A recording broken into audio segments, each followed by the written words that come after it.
Tim Franks with On Command Canine Training Center. First, I want to thank you for choosing On Command to give you a successful relationship with your dog. A relationship between you and your dog built on trust, loyalty, and respect, and not one based upon the fear of punishment. Over the past 5 days, your dog has had many training sessions with our trainers.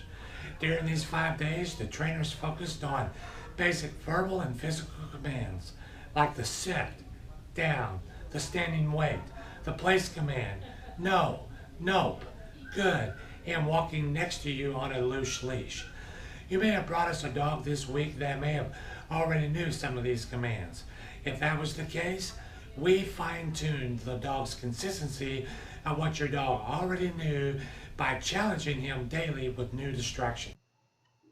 You see, just because your dog sits for you when you have a treat in your hand does not mean that your dog respects your decisions and or directions. On the other hand, if a dog sits for you on command under distraction and stays until released by you, this is a dog that respects you as a leader. This is where On Command differs from other dog training centers in our area. We never lead you to believe that once your dog has mastered the basic commands during a training session, that you now have an obedient dog.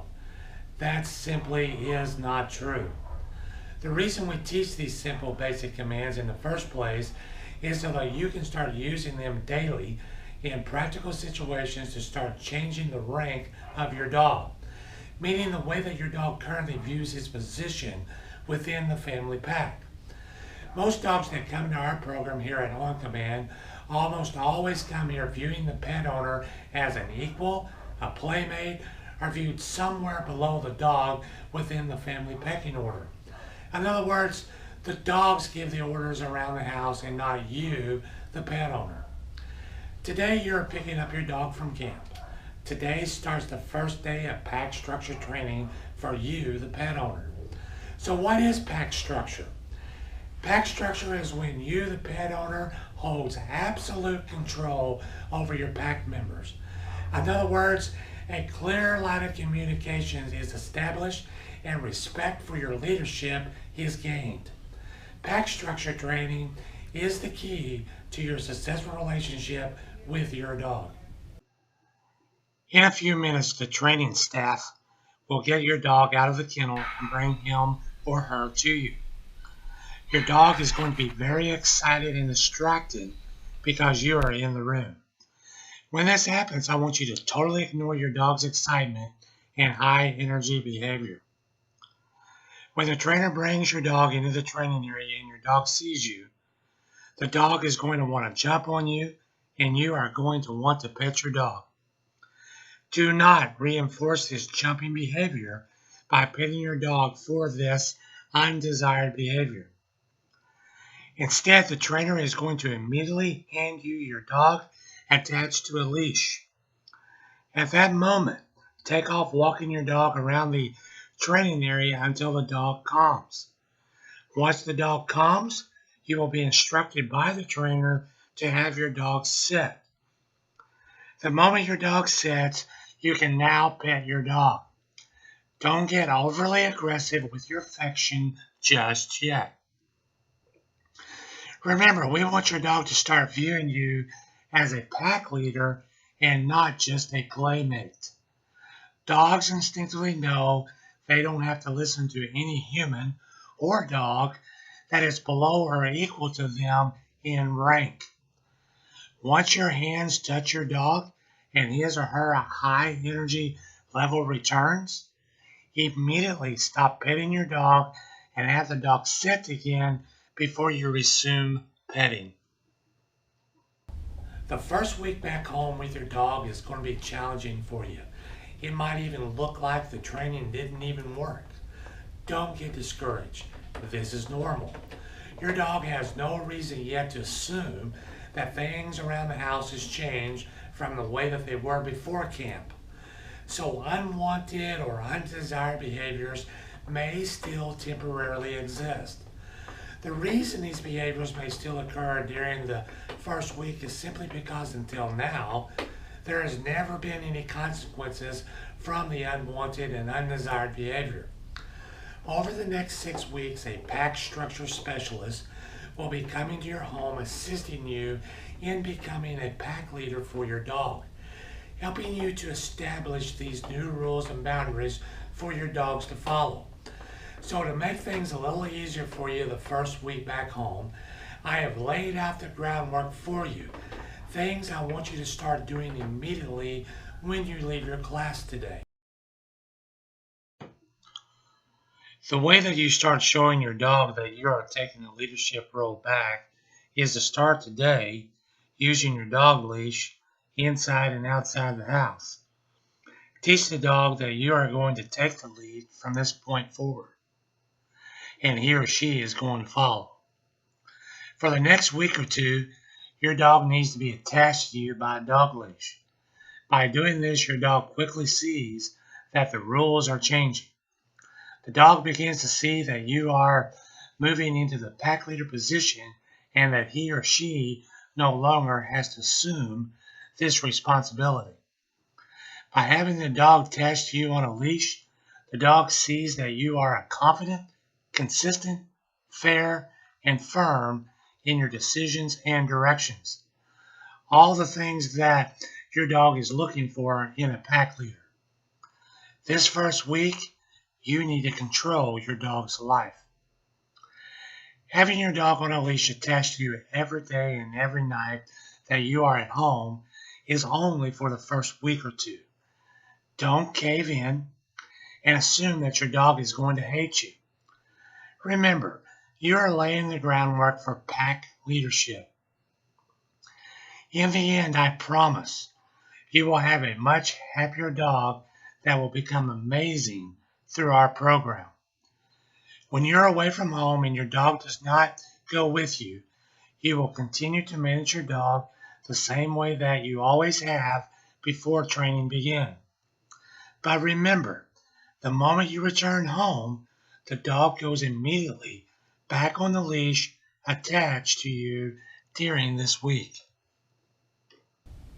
As I mentioned earlier, obedience commands must be used daily in practical situations to really have any significant meaning for your dog. During camp, your dog was introduced to several commands by your dog's trainer. All of these commands will be addressed in detail over the next 6 weeks. Today, we are only going to focus on the first week that your dog is back home with the family. For the purpose of week 1, we are only going to be giving the sit, down, and heel command. The heel command is the command used during your pack walk. What does it mean to give commands daily in practical situations? For the first week, your dog will be attached to you by his or her dog leash. When you move, your dog must move with you. Throughout your time with your dog this week, you will have many opportunities to utilize the sit and down command. For an example, when you go to your kitchen to get a glass of tea, once you get there, have your dog set and remain setting while you fill your glass. When finished, walk back to your chair and set back down. Have your dog down on the floor next to your chair. Working your dog in practical situations teaches your dog to look to you for directions on his behavior instead of making decisions like a dog. Working a dog in practical situations begins to set a strong foundation of expectations or rules to follow. This is why working obedience commands daily in practical situations is a much better way when compared to obedience training sessions of multiple sits and downs once the dog has completed the learning phase of training.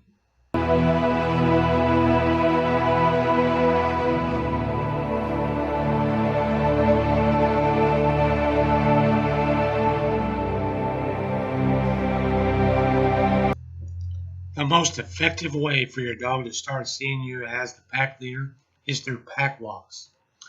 A lot of behavior problems that you might have seen prior to training could have all been stemmed from a lack of exercise. For a dog to be mentally stable, you as an owner must take your dog for daily walks to release mental and physical energy. The proper way to walk a dog is the dog walking either beside you or behind you and never in front of you. This may seem petty in a human's mind, however, it means a lot in a dog's mind.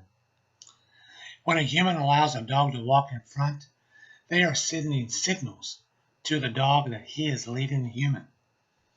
Instinct tells a dog that the leader goes first. A lack of exercise allows the build-up of the mental energy which would otherwise be released in a proper walk. And preventing a dog to be a pack leader can cause many behavioral problems, such as hyperactivity, neurotic and/or obsessive compulsive behaviors, all of which are signs of a dog that is not mentally stable. An unstable dog is not a happy dog. Excitement in a dog is not a sign of happiness. Dogs that act very excitedly when their humans come home are showing signs of lack of exercise and/or leadership. For a dog, excitement does not indicate happiness. In most cases, it is a sign of a dog that is not mentally stable. When we see dogs as human, it is difficult to accept a dog's excitement as being a sign of happiness.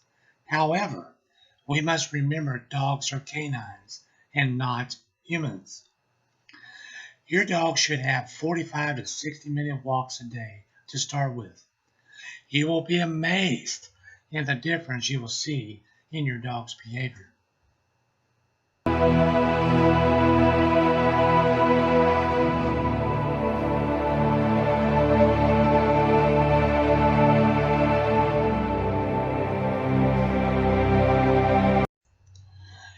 You must go through doors, gates, and downstairs first. The best way to do this in the beginning is have your dog sit. Then you walk first through the door or gate while holding onto the end of your leash. Once you are through the opening, then call your dog through.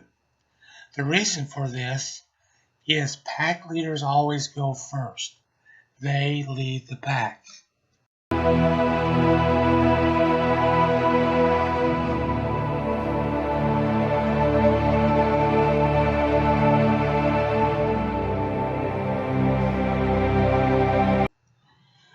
Do not allow your dog to sit beside you on the furniture this week or sleep with you in your human bed. This is always a tough one for most people. Dogs should never be allowed to sleep with you in the bed. However, after the first week, your dog will once again be allowed to cuddle with you in your chair or sofa. That's if you desire it, and after your dog has been trained to ask permission to do so. Your pack structure specialist will assist you in establishing the permission rules during the week 2 home training session. Remember, pack leaders always sit and sleep in the best spots. Letting your dog dictate where he is going to sit or sleep puts him as an equal or above you within the family pack.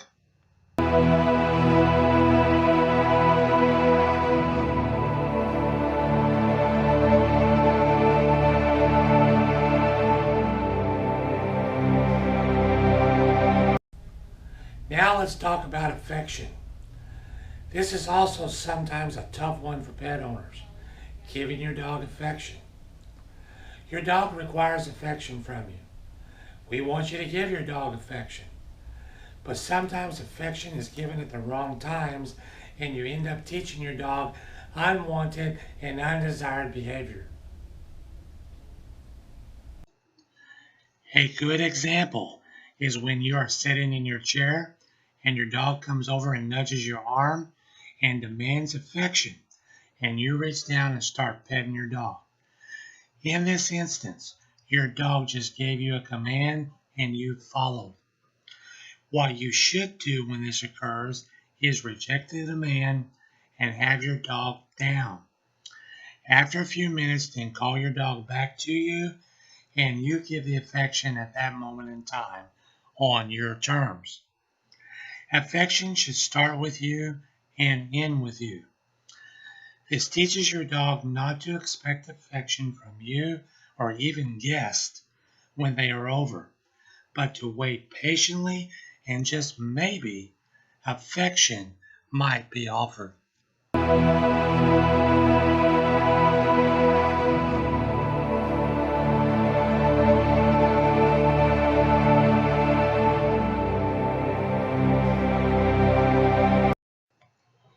Playing games with your dog is a very good way to bond and engage your dog during training. There are, however, a few guidelines that you should follow when it comes to toys and playtime with your dog. Similar to the giving affection rule, games should also start with you and end with you. Meaning sometimes a dog will go get a ball or a toy and bring it to you and drop it at your feet. Instantly, the pet owner picks up the ball or toy and throws it.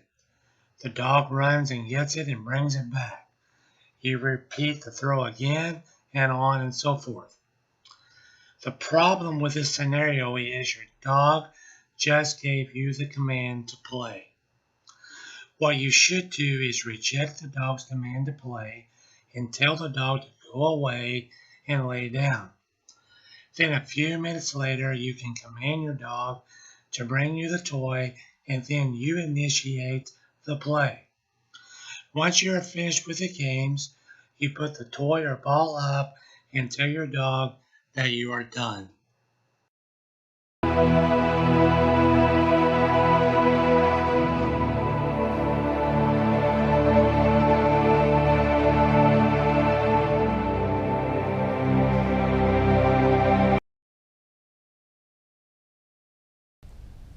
Remember, this week is going to be challenging for you. Hang in there and don't get discouraged. Practice your commands daily in practical situations. Keep your dog on a leash this week when your dog is with you. Don't allow your dog to practice unwanted and undesired behavior and give your dog daily walks. Work hard and follow your training plan that can be found on our resource page located on our website at www.dogsoncommand.com. Now it's time to practice your handling skills with your trainer before you leave. Thank you again and enjoy your new relationship with your dog.